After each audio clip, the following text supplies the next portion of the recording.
Vamos a continuación a ver el siguiente tema que es importantísimo y es el tema de los momentos de inercia. Este va a ser el contenido que vamos a ver. En primer lugar vemos el momento de inercia, que lo vamos a simplificar como MI, de una partícula material. Después veremos el momento de inercia de un sistema material que sea discontinuo. Después el momento de inercia de un sistema material continuo.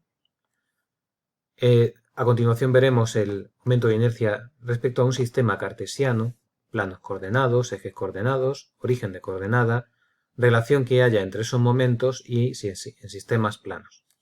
Veremos el importante concepto de radio de giro.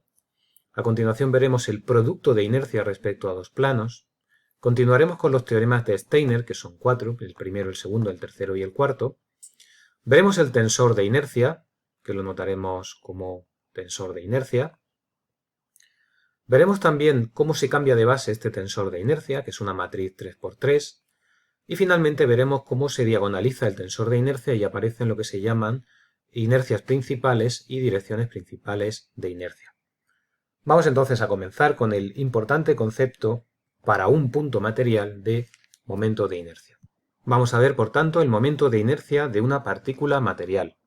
Vamos a plantearnos que existe un punto, sea P un punto del espacio, en el cual se encuentra una partícula material, una partícula que va a tener una masa m. La masa de esa partícula es m. Se va a definir el momento de inercia de P respecto a, primero, respecto de un punto O. Voy a poner aquí las tres situaciones porque van a ser respecto de un punto, respecto de un eje o respecto de un plano. Entonces, para situarnos, voy a considerar que existe aquí un sistema de referencia, un principio cartesiano, o x y z, y que tenemos una partícula material P. ¿De acuerdo?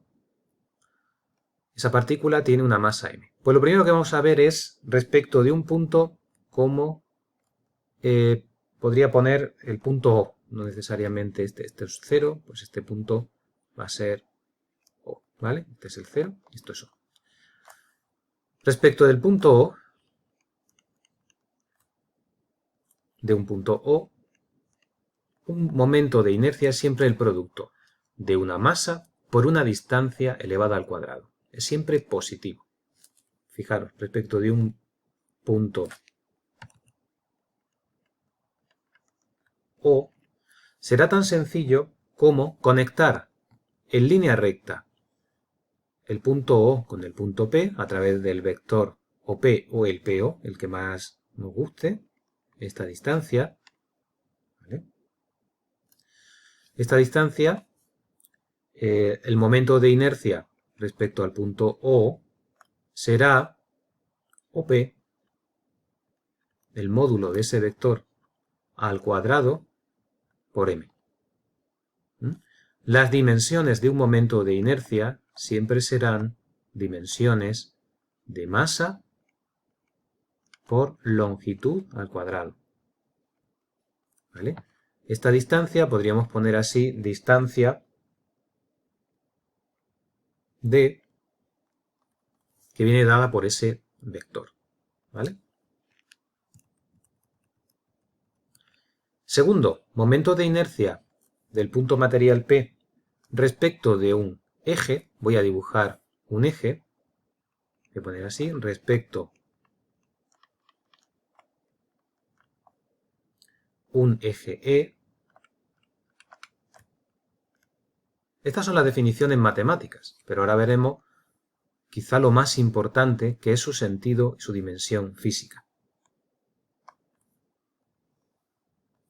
Voy a plantearme que ahí hay un eje, que voy a llamar E.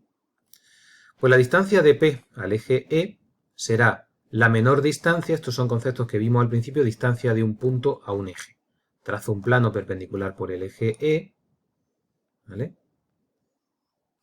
Y esta distancia, voy a poner así, DE.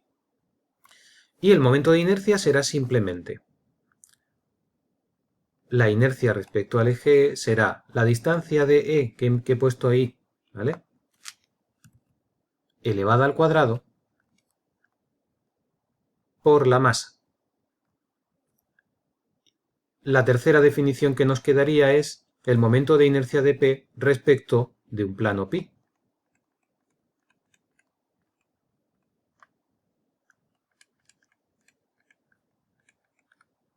Fijaros, si yo dibujo un plano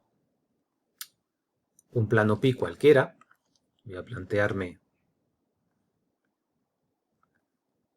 un plano así, ¿vale? Pero será indefinido este plano,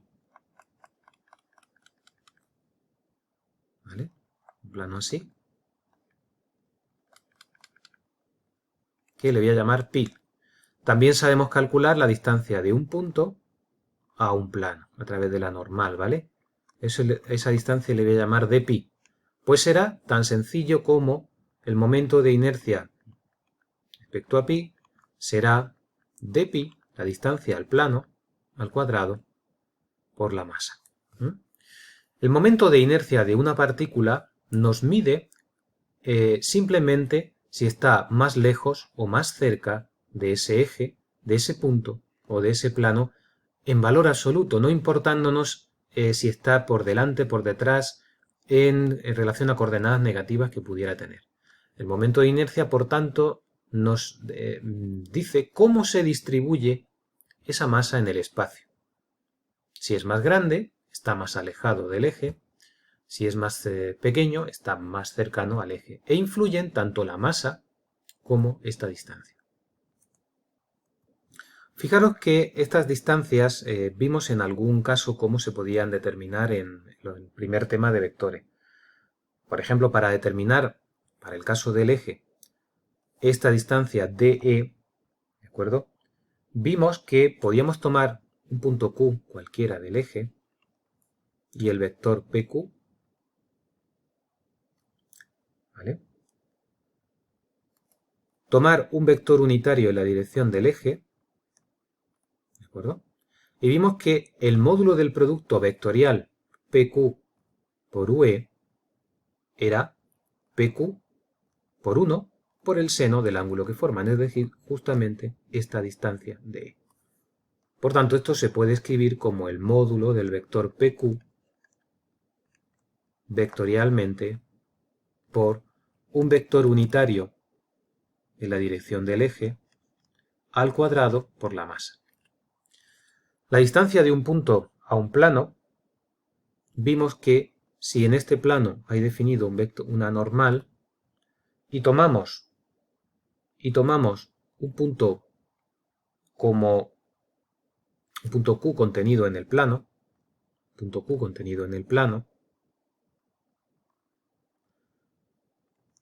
aquí se forma entre el vector normal que está aquí y este vector se forma un ángulo alfa, ¿de acuerdo? Y si os fijáis, dpi en relación a este triángulo, alfa también sería esto, esta distancia de pi es el coseno de, en valor absoluto, pq. Y eso se puede hacer, vimos, con el producto escalar. Es el módulo del producto escalar qp o pq por n, módulo de qp, módulo de n. Cuando pongo n me refiero a un vector unitario en la dirección normal. N estoy asumiendo que tiene norma 1 en este caso, ¿vale? qp por n por la masa. Bueno, esto es matemáticamente cómo podemos determinarlo, cosa que haremos cuando lo necesitemos hacer para un punto.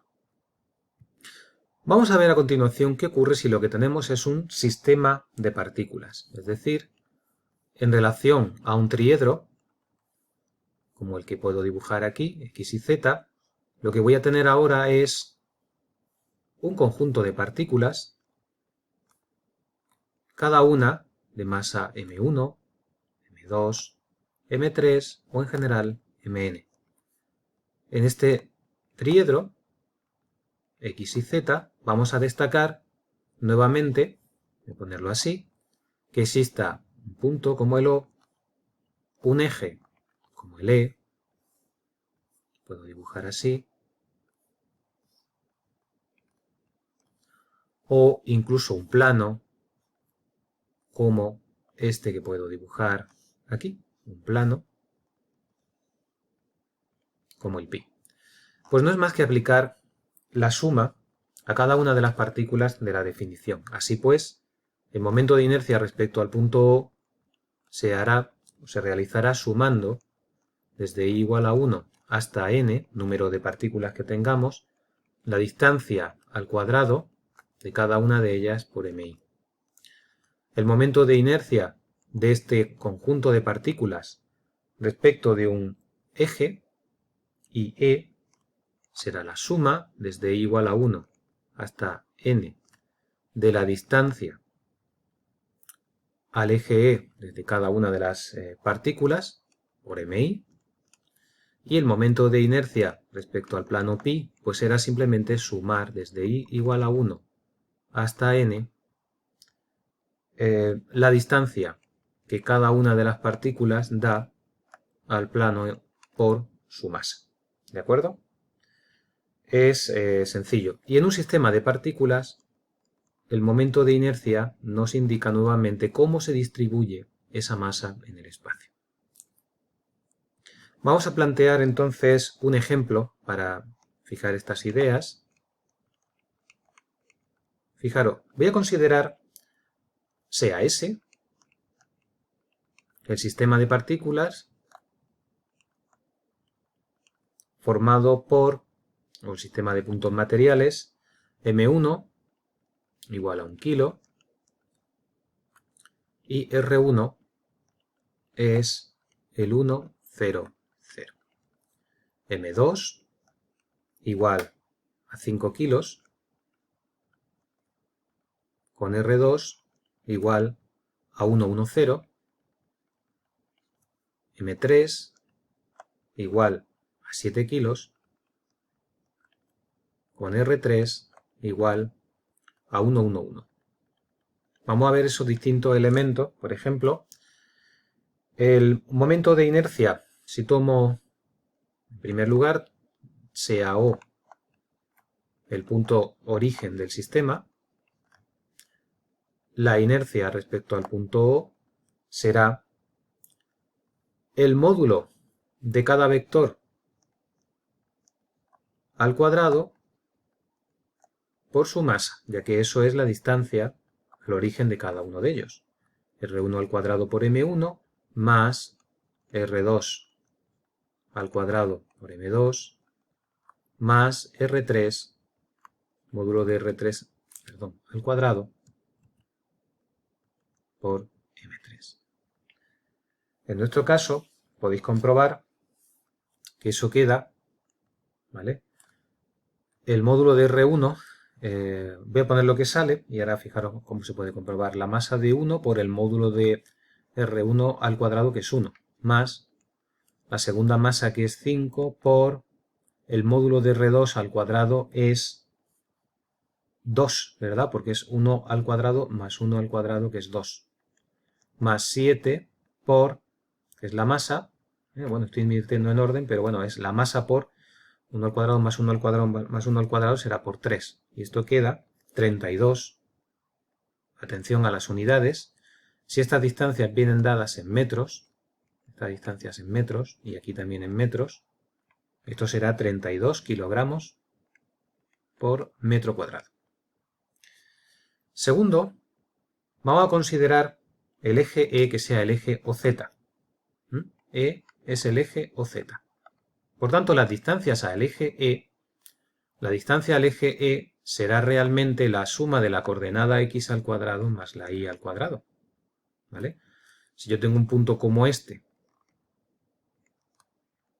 ¿vale? Y quiero saber su distancia al eje Z, solamente me influyen la x y la y de ese punto, que me dan este vector que conecta directamente y en perpendicular con el eje Z.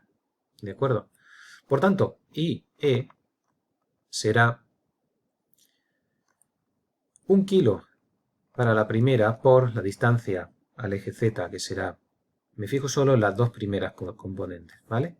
1 al cuadrado más 5 kilos por, esto por supuesto serán metros cuadrados. 5 kilos por 1 al cuadrado más 1 al cuadrado, que serán 2, más 7 kilos por 1 al cuadrado más 1 al cuadrado, 2, ¿vale? Y esto, por supuesto, estos serán 2 metros al cuadrado, 7 kilos, 2 metros cuadrados, y el resultado salen 25 kilogramos por metro cuadrado.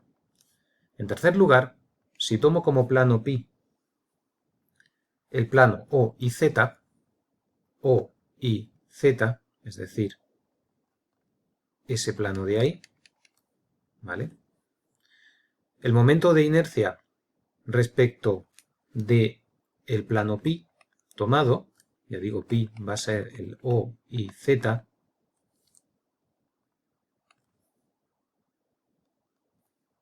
un momento,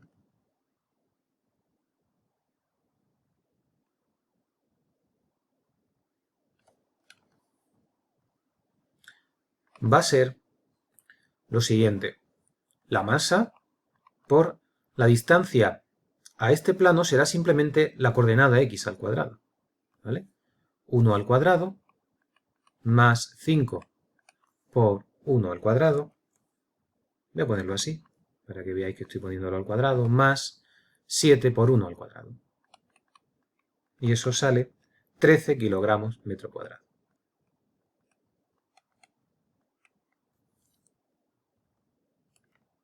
Bien.